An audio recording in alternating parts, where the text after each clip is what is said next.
¿qué tal? Nuevamente yo me vuelvo a presentar, Susana Smolevisi, y en nuestra tercera entrega los voy a conducir a desarrollar la escultura, pero en este caso ya en el siglo XX. Así se llama nuestro título, tercera entrega, algunos escultores de las vanguardias históricas del siglo XX.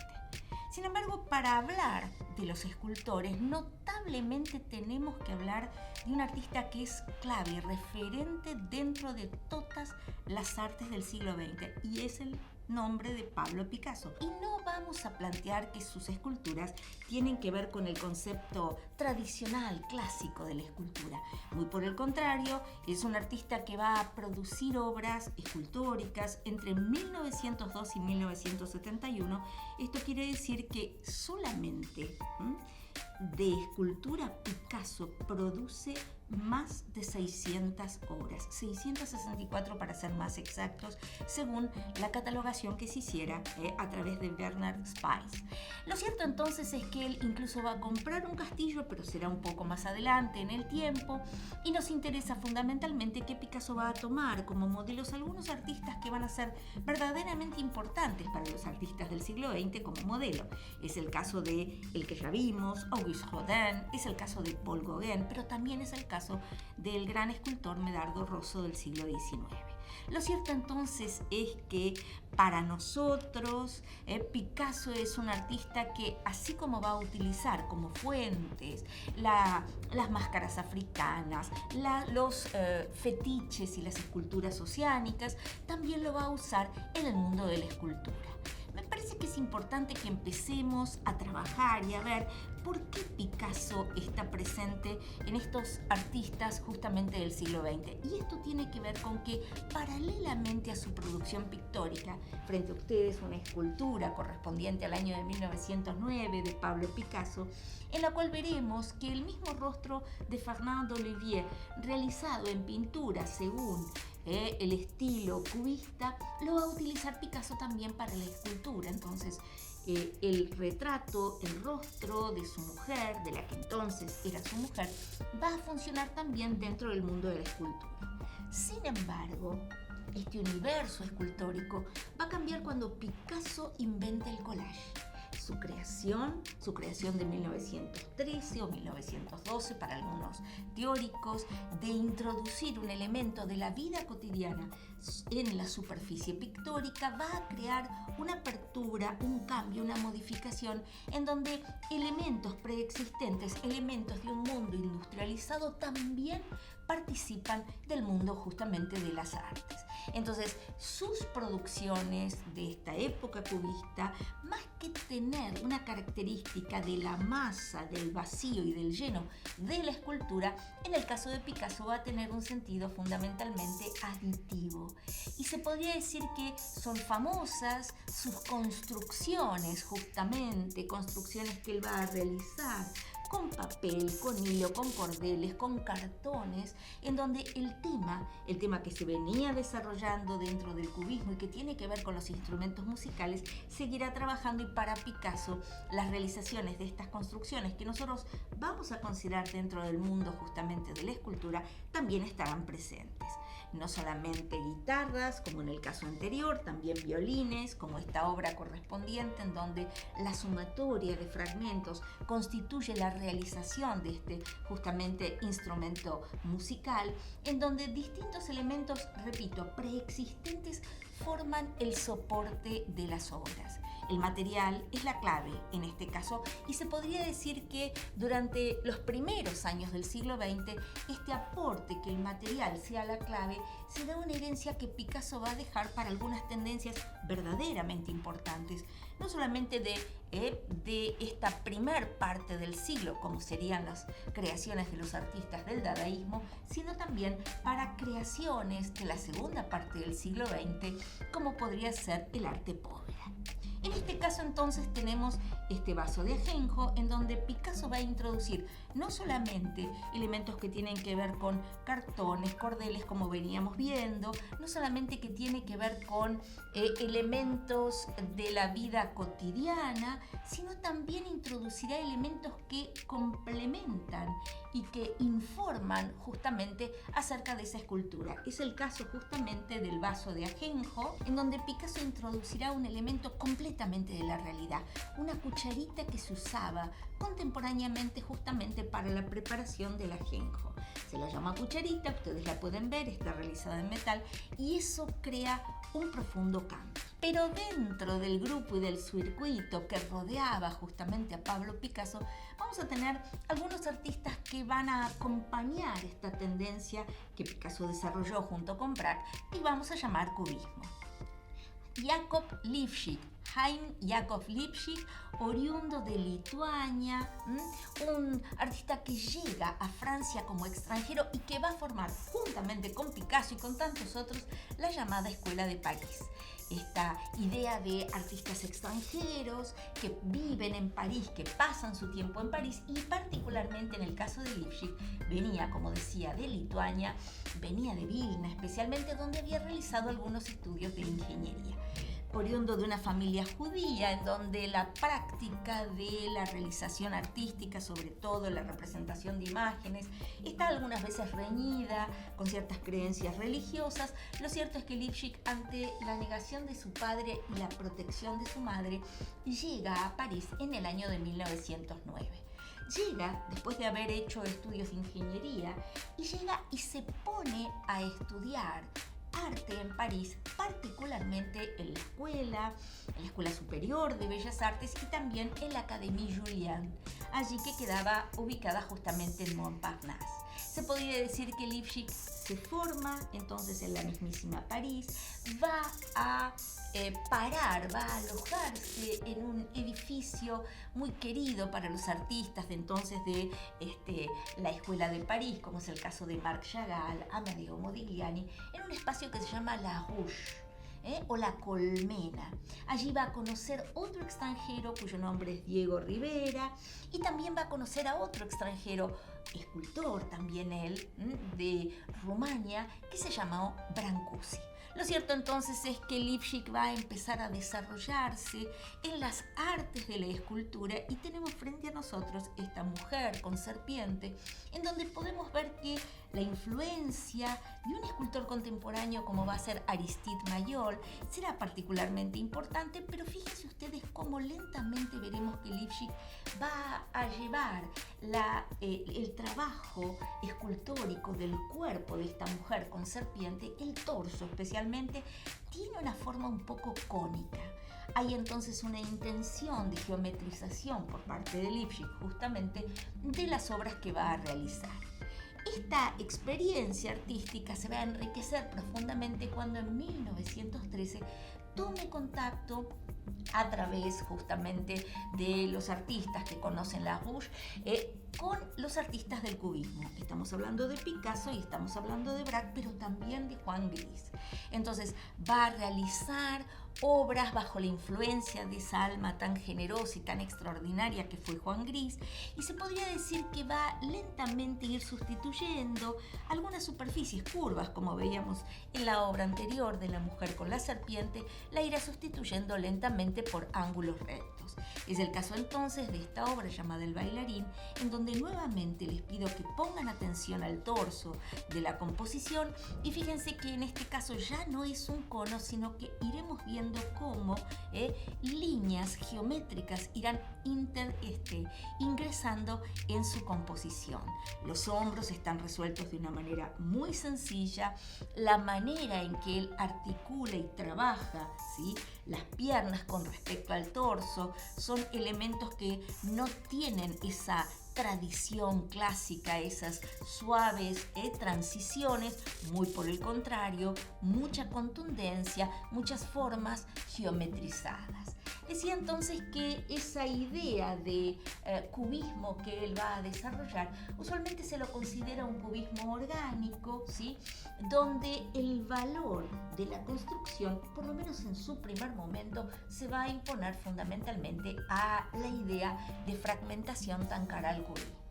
Sin embargo, las obras que él seguirá realizando a partir de 1915 lo llevarán a tomar contacto con un notable galerista, Leons Rosenberg, uno de los galeristas que justamente realizarán o desarrollarán el universo del cubismo, y se podría decir que en esta obra, que se llama Hombre con guitarra, realizado en esta piedra caliza, veremos cómo lentamente la superposición de planos de alguna manera nos permite vislumbrar, intuir la existencia de un hombre. Sin embargo, los aportes novedosos de este hombre con guitarra tienen que ver con una horadación de la obra y una superposición de planos que llaman poderosamente la atención. Lipschitz entonces está creando un lenguaje que le es absolutamente propio. Con la siguiente obra, que se llama Figura sentada, fíjense ustedes, y ahí lo veremos con detenimiento, vamos a tener que ubicar nuestra atención en un punto que es ese pequeño ojo identificatorio en la parte superior de la composición. Iremos viendo cómo a partir de ese elemento que aparece en la composición, lentamente se nos va recomponiendo la figura humana a través de elementos, ¿sí?, más circulares, más rectilíneos. Lo cierto es que podemos llegar a percibir o intuir fundamentalmente la presencia de una imagen, de una figura justamente sentada, como su nombre lo indica. La presencia de algún elemento que nos haga de guía va a ser fundamental en este marinero con guitarra.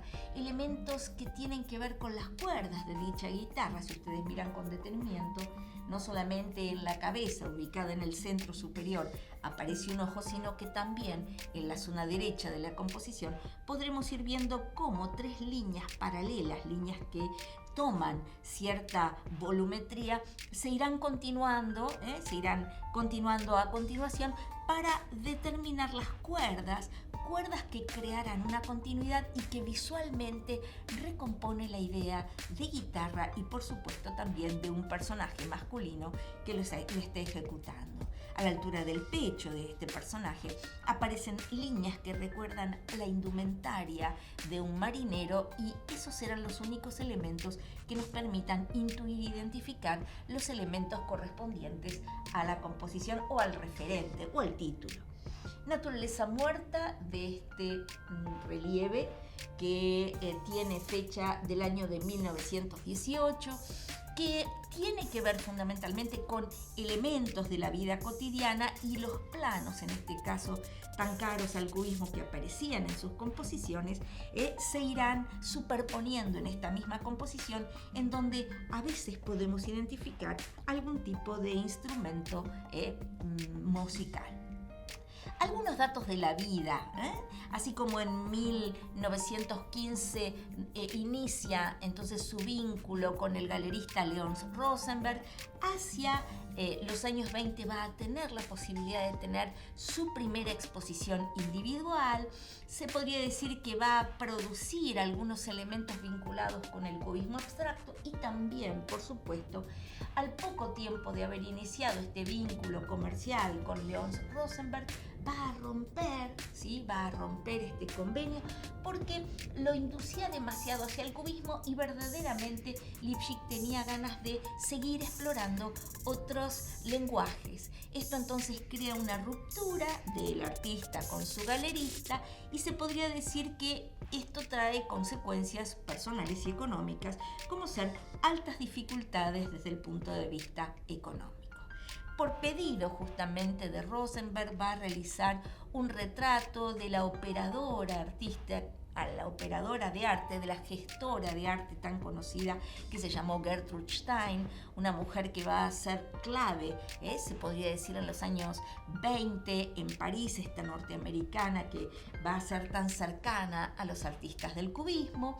Y también se podría decir que para entonces algunas obras ya más geometrizadas, ya más de una idea de planos que cobran una cierta tridimensionalidad, como este hombre sentado con guitarra del año 1901 que se podría ir percibiendo. Vamos a decir, un gran benefactor para los artistas, tanto cubistas como expresionistas, europeos, ¿sí?, de los primeros 30 años del siglo XX. Digo, un gran benefactor se llamó el señor Barnes. Barnes, un hombre que tenía una fundación con su propio nombre y que se va a ocupar de comprar obras de una buena cantidad de artistas. Esta misma situación será llevada a cabo con Lipschitz, y en este caso lo que podemos ver es un relieve en piedra para la fundación que vamos a decir, este benefactor de las artes y un hombre que protegía las artes y la educación realizó en el estado de Filadelfia, Estados Unidos. Entonces, este relieve en donde las figuras con instrumentos musicales, otra vez la presencia de las cuerdas, otra vez la presencia de los dedos, como esta idea de las líneas para encontrar los referentes en la composición. Lo que pasa que en este caso ya hemos trascendido los formatos pequeños y en este caso se trata de un relieve de tamaño claramente monumental. Pero también en este momento Lipschitz va a desarrollar un cubismo casi abstracto. En este caso, una de sus bañistas, realizadas hacia 1922, tendrá lugar justamente dentro de sus producciones y de sus realizaciones. Esto marcará una suerte de trascendencia, vamos a decir, de transición más que trascendencia. Va a haber una suerte de transición en los años 20, una vez que él sea ya ciudadano francés, va a empezar a abandonar estos planos en ángulo, va a empezar a trabajar con superficies de formas mucho más complejas. Su abandono lento, sutil, se podría decir, del cubismo, lo vamos a ir viendo y vamos a ir viendo cómo él lentamente se irá acercando estéticas mucho más barrocas, estéticas mucho más denominadas, en su caso, surrealismo. A partir entonces de este momento va a comenzar con composiciones realizadas de tamaño mucho más importante, destinadas al aire libre.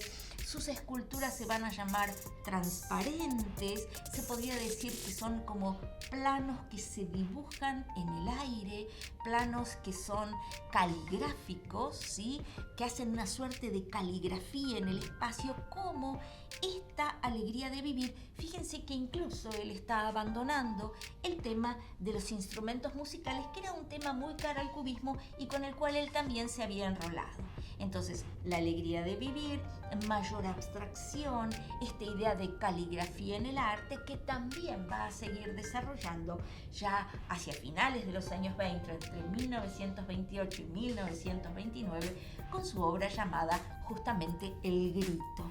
Para cerrar este momento de caligrafías en el aire, de transparencias, de formas que se dibujan prácticamente a través de presencias de masas y de calados, como en el caso de este arpista, en donde arpa y personaje, el personaje, fíjense que lo podemos reconocer en esa línea diagonal ubicada entre la línea media izquierda y el centro de la composición, y el arpa, cómo se va armando justamente en su parte superior. Hacia los años 20 terminaremos con esta instancia. En los años 30 vamos a ver cómo lentamente las superficies rectas, que todavía quedaban como herencia fundamentalmente del cubismo, se irán transformando, sus superficies se van a hacer mucho más curvas.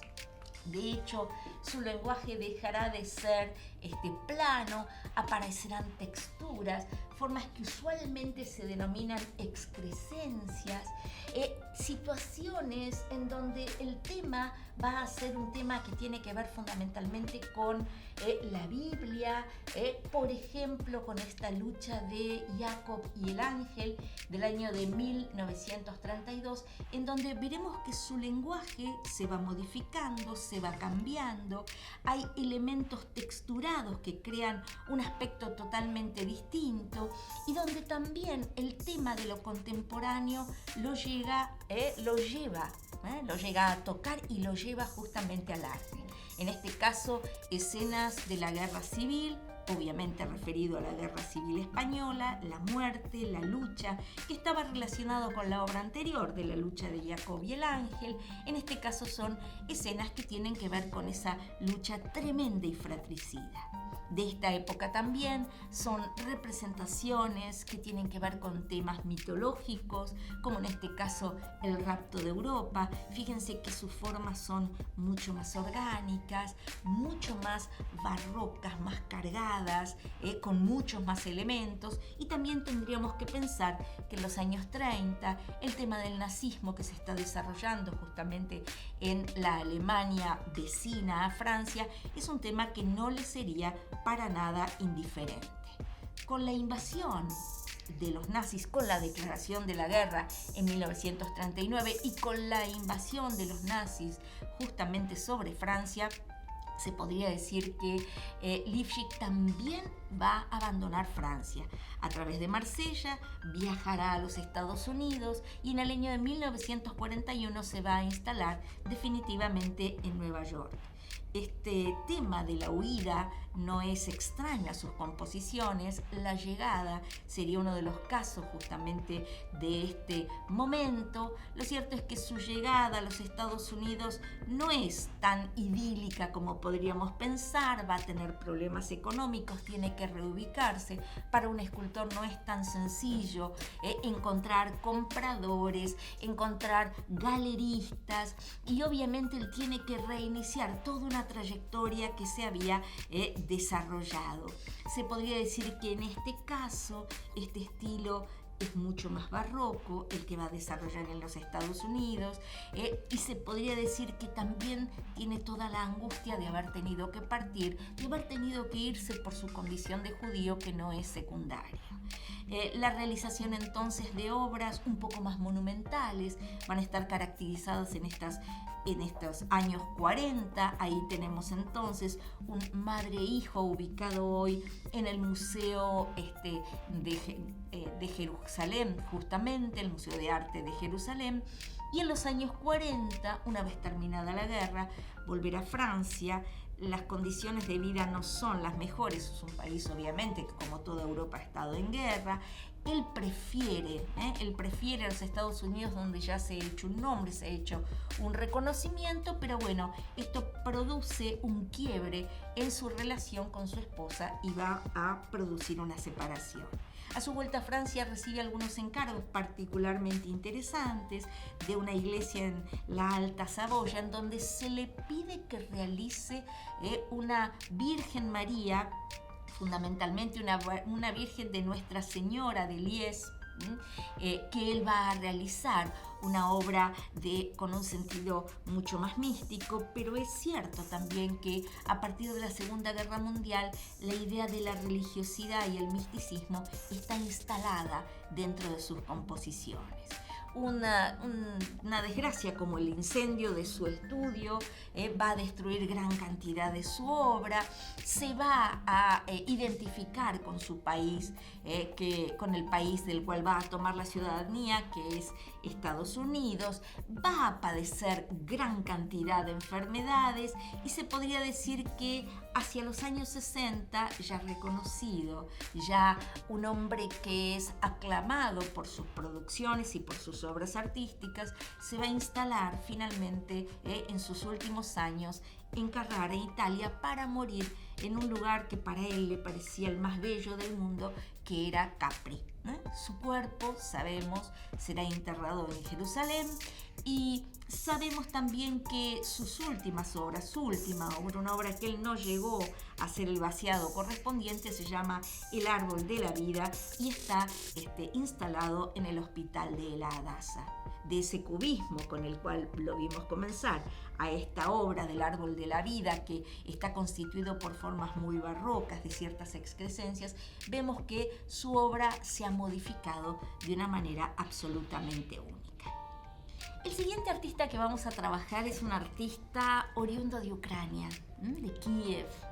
un hombre que viene de las ciencias. Al igual que Lifshitz, había estudiado ingeniería, le interesaban mucho las matemáticas, era un apasionado por los vínculos entre arte y ciencia, un hombre de una gran inquietud, un hombre realmente de una creatividad extraordinaria. Estudia arte en Kiev, la capital justamente de Ucrania, y sale de Kiev y llega a Francia, llega a París especialmente, ¿sí? Hacia 1908, y allí se va a quedar hasta 1914. Lo cierto que este artista que conoce a Lifshitz, que interactúa, ¿sí?, con artistas del cubismo, es un artista que no se va a formar en Francia. Su formación es la que trae de Ucrania, y con ella sigue trabajando.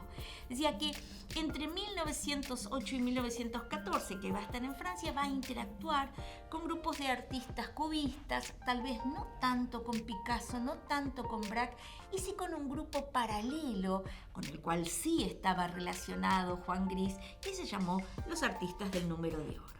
Decía entonces que este artista admira profundamente a Auguste Rodin, y es un artista que ya aporta por su interés por los iconos rusos, por su interés por el primitivismo, aporta un concepto absolutamente abstracto, mucho más cercano hacia un arte primitivo, hacia un arte más geométrico, más simplificado, como lo vemos perfectamente en esta mujer, o también llamado Tristeza, cabeza sobre rodillas, en donde la geometría, la sencillez, la abstracción son elementos claves de esta composición.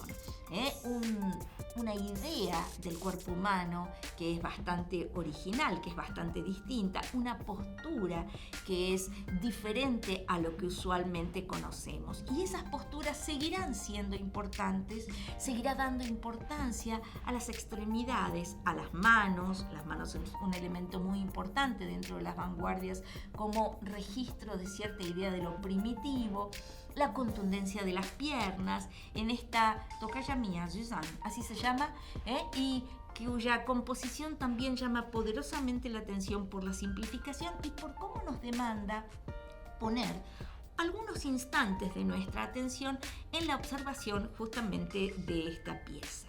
Decía: conceptos distintos del arte, distintas posturas, simplificaciones, una versión muy personal del beso o el besador, ¿sí?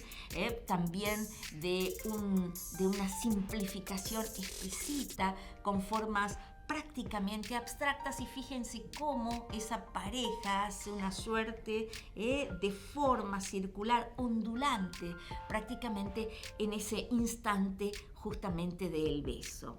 El reposo, una obra que es deudora de artistas contemporáneos, como sería el caso de Matisse, lo veremos en unos momentos, de 1911, mucho erotismo, mucha contundencia. Se podría decir que recuerda el desnudo azul justamente de Matisse, un poco anterior a este repos, ¿no?, a este descanso, se podría decir. Y la línea que simplifica la postura, el erotismo, no hay fragmentación, esto no es cubista, ¿sí? No se exagera, lo que hace es, no se exagera la idea de la geometría, sino lo que se hace es, se exagera fundamentalmente la anatomía. Entonces, trabajará el cuerpo humano, le dará otras posibilidades, ¿sí? Y también es cierto que esta obra tiene una historia muy especial. Esta obra fue exhibida en la primera gran exhibición de arte contemporáneo general que se produjo en la ciudad de Nueva York en el año de 1913, que se llamó el Armory Show, una exhibición que fue histórica y determinante para que Nueva York se transformara en un centro artístico fundamental, pero obviamente los críticos que la vieron en el Armory Show no pudieron entender este repos justamente de Archipenko, y la van a considerar lasciva. Bueno, esos conceptos que la crítica siempre tuvo. Se podría decir que va a ser su primera exhibición individual en el año de 1912. Va a crear para vivir, por supuesto, porque de la escultura era muy difícil vivir, a menos que, como en el caso anterior, hubiera alguna relación con un galerista. Va a crear una escuela de arte en París, y las escuelas de arte las va a ir creando en cada lugar donde le va a tocar vivir, y como les decía antes, va a estar muy vinculado con artistas de un cubismo que interpretan el cubismo como un nuevo clasicismo y que intentan ver la relación entre la matemática y el cubismo, la relación entre el número de oro o la sección áurea justamente y el cubismo. Se podría decir entonces que este artista que va a participar de gran cantidad de exhibiciones en París, salones de los independientes, salones de otoño, con sus composiciones, a veces realizando obras muy llamativas, como en este caso una Virgen de las Rocas, una versión muy personal de lo que podríamos pensar fue la obra de Leonardo da Vinci. Entonces, Virgen de las Rocas, María, el Niño, Santa Ana, en una composición de una gran modernidad, de una exageración, como decíamos antes, de la anatomía. Un cambio muy profundo que se va a dar hacia 1912 y fundamentalmente a partir de participar en las exhibiciones de los artistas del cubismo del número de oro, va a tener que ver con esta mujer caminando.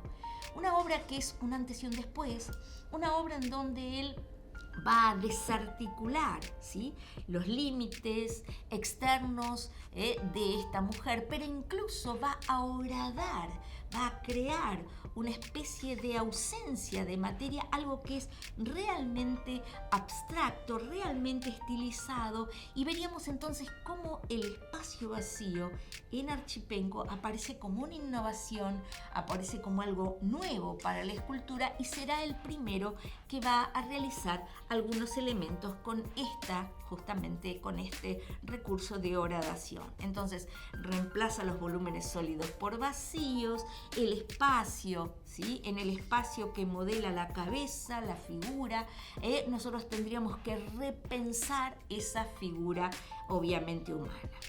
Va a producir también la introducción del color en la escultura. Él va a realizar una producción que se van a llamar escultopinturas.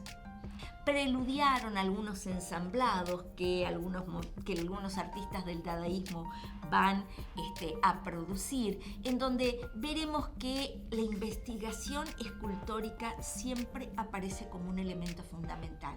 Y este recurso de escultopinturas lo vamos a ver en su serie llamada Medrano. Medrano, recuerden que era un gran circo que había en París. Medrano es un circo al cual gran cantidad de artistas como Leger, como Picasso, homenajearon con series realizadas, y también Archipenko lo va a realizar. Entonces, realización de elementos, de ensamblados tridimensionales, donde va a utilizar estaño pintado, madera, vidrio, hule pintado, recién en el año de 1913, por supuesto, habiéndose enterado del aporte tan novedoso que Picasso va a hacer con el collage. La idea del color seguirá desarrollándose en su producción con este carrusel de 1913, en donde cada uno de los elementos, para discriminarse, aparecen justamente pintados, e incluso la idea de vitalidad, de energía brutal en el deporte aparecerá también en estos boxeadores, una obra que llama poderosamente la atención, no solamente por la brutalidad, sino por esas formas agudas en donde podemos llegar a reconstruir justamente una pelea. Algunos otros aportes importantes en esta cabeza que realizará también en el año de 1913, en donde a partir de planos horizontales y verticales él irá construyendo la tridimensionalidad. Esta idea que después será retomado por los artistas constructivistas como Nahum Gabo y también por Pevsner, pero fundamentalmente por Nahum Gabo, va a ser un aporte totalmente original justamente de Archipenko. El Gondoliero, una escultura en donde la idea de puntos de vista y de movimientos y de abstracción y de simplificación también se hace sentir, y la absoluta llevada a la mínima expresión de la representación corpórea en el caso de esta escultura llamada justamente Rai. Pero fundamentalmente en la pintura escultórica habrá algunos aportes novedosos que tendrán consecuencias muy importantes dentro de su producción.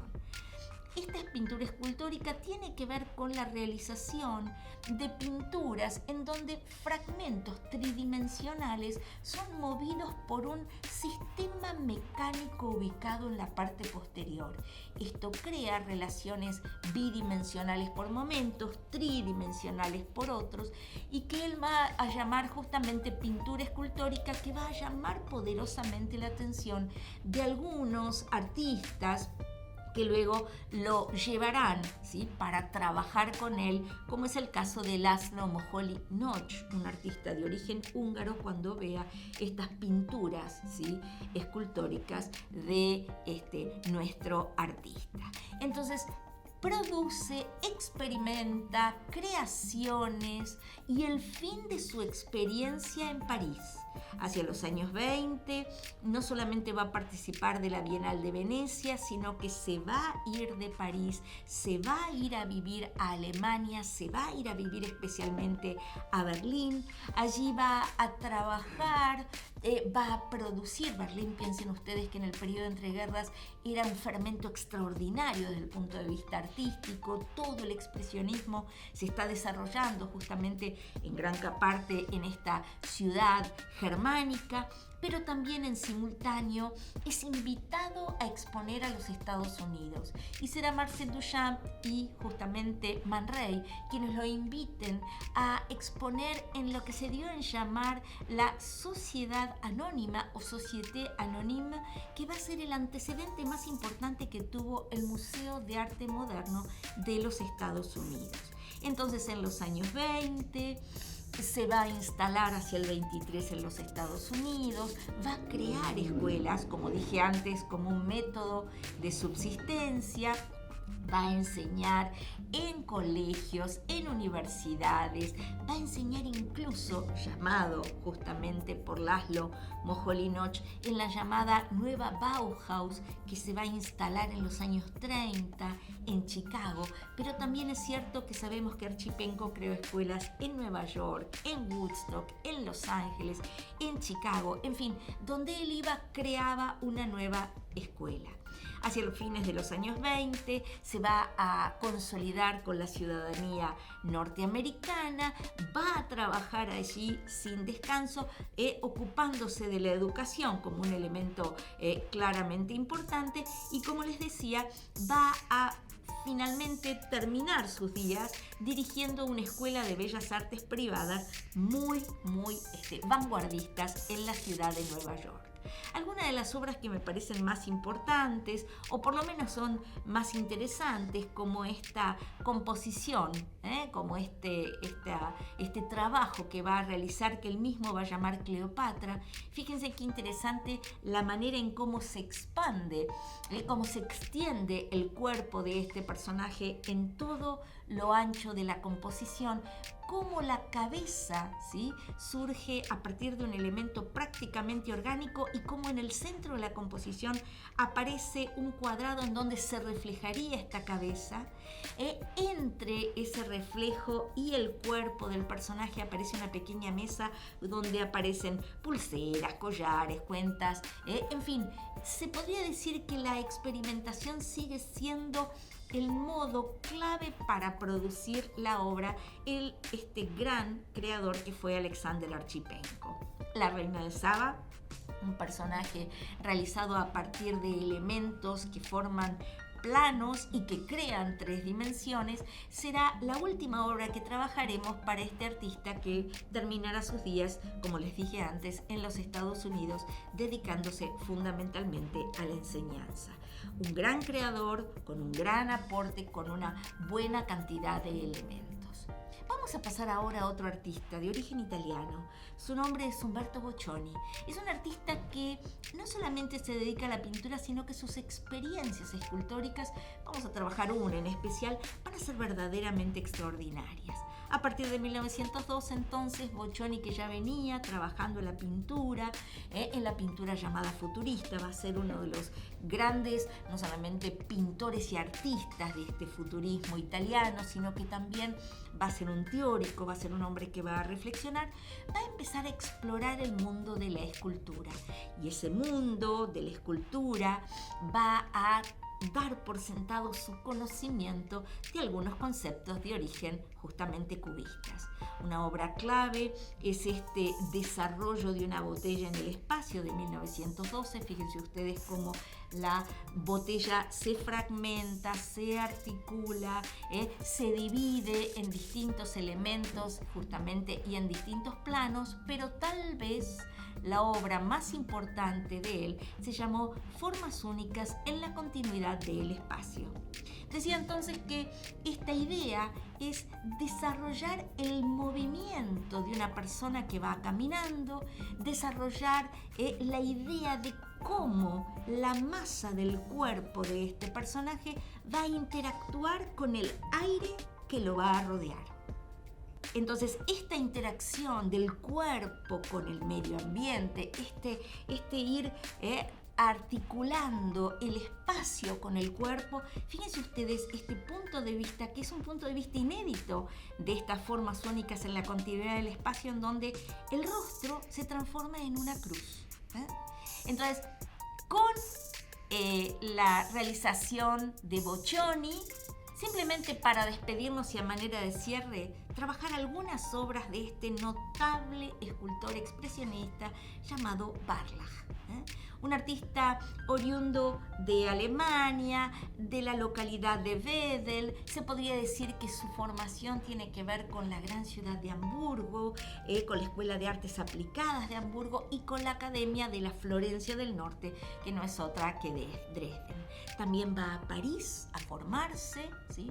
También va a trabajar en la Academia Julian y va a conocer a los llamados artistas Navy, pero va a ser un artista que va a trabajar soportes diferentes, va a trabajar terracota, porcelanas, bronces y que verdaderamente tendrá una fuerte influencia de algunos artistas no tan tradicionales como puede ser Honoré Daumier y el escultor belga Constantin Meunier.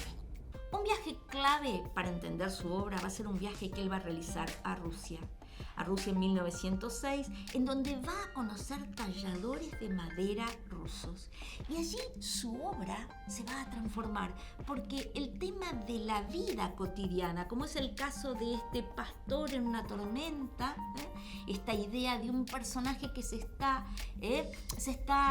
protegiendo de esa inclemencia del tiempo, campesinos, mendigos, vagabundos, van a ser tema justamente de sus realizaciones, y me interesa entonces que vean ustedes estas ideas de pequeños formatos, porque verdaderamente esta representación de este loco es de un formato verdaderamente pequeño, realizaciones en madera como este hombre empuñando una espada, o realizaciones, ¿sí?, de esas figuras que son voluminosas, que son importantes y que de alguna manera van a ser determinantes para su producción. Una obra que es clave en esta realización es esta llamada El Vengador. Fíjense ustedes cómo el cuerpo en este artista pierde su presencia anatómica. Son obras que están influidas fundamentalmente por el arte gótico, especialmente el arte gótico de Alemania. La utilización de madera también lo ubica en un lugar absolutamente distinto, y podríamos decir, ¿sí?, que estas producciones van a tener un vuelco profundo durante la Primera Guerra Mundial, en donde Barlach se va a transformar de ser un hombre de entender que la guerra era algo necesario y vital, va a empezar a entender que la guerra es absolutamente inconducente, que la guerra no tiene ningún sentido, que la lucha entre los hombres verdaderamente es algo secundario. Se va a ser un hombre pacifista, y en sus esculturas, verdaderamente como consecuencia de la Primera Guerra Mundial, esto se va a notar de una manera extraordinaria. Obras importantes como El Refugiado, tema que alude a la guerra, obras en donde los detalles van a ser la clave. Decía, obras importantes como Este hombre cantando, algo absolutamente inédito y de gran influencia popular que aparece en su composición. Fíjense ustedes qué interesante cómo está planteado, ¿sí?, en su parte anterior y en su parte posterior, las diagonales, los ejes diagonales que componen, ¿sí?, a Este hombre cantando, como decía, un tema absolutamente inédito para la llamada escultura culta. Y como consecuencia de la Primera Guerra Mundial, la realización de monumentos conmemorativos, ¿sí?, sobre todo momentos conmemorativos de ese momento tremendo que fue la guerra, donde él va a entender que no hay vencedores, ¿sí?, que no hay seres derrotados, pero que para él es importante que todas, víctimas y victimarios, aparezcan en sus composiciones. Soldados, generales, gente que tiene que ver con la muerte. Fíjense que el personaje que aparece como eje de esa composición es un personaje que tiene la cabeza herida. En la parte delantera y reducidos en su tamaño a la derecha, un personaje con una máscara de gas, ¿sí? Hay un otro personaje en la parte central angustiado, con desazón, y el personaje a la izquierda donde también se muestran situaciones desesperantes que la guerra puede producir. Y finalmente, y para dejar ya a este artista y a esta clase, un homenaje extraordinario que se llama El Ángel Flotante, uno de los grandes símbolos de la paz que él va a realizar para una iglesia de Colonia. Hay varias copias, hay copias en catedrales y en iglesias, en donde lo que vemos es un ángel volando de tamaño natural, ese ángel que está flotando, que es el ícono mundial del pacifismo, para quien él utilizó el rostro de su amiga, la escultora, la dibujante y la grabadora, que no es otra de Käthe Koellwitz. Con el rostro de esta extraordinaria artista, completísima, tal vez una de las grandes artistas hoy consideradas nacionales en la ciudad de Berlín, vamos a cerrar entonces con un mensaje pacifista esta tercera clase de la escultura, justamente con este ángel flotante de Barlach. Muchísimas gracias.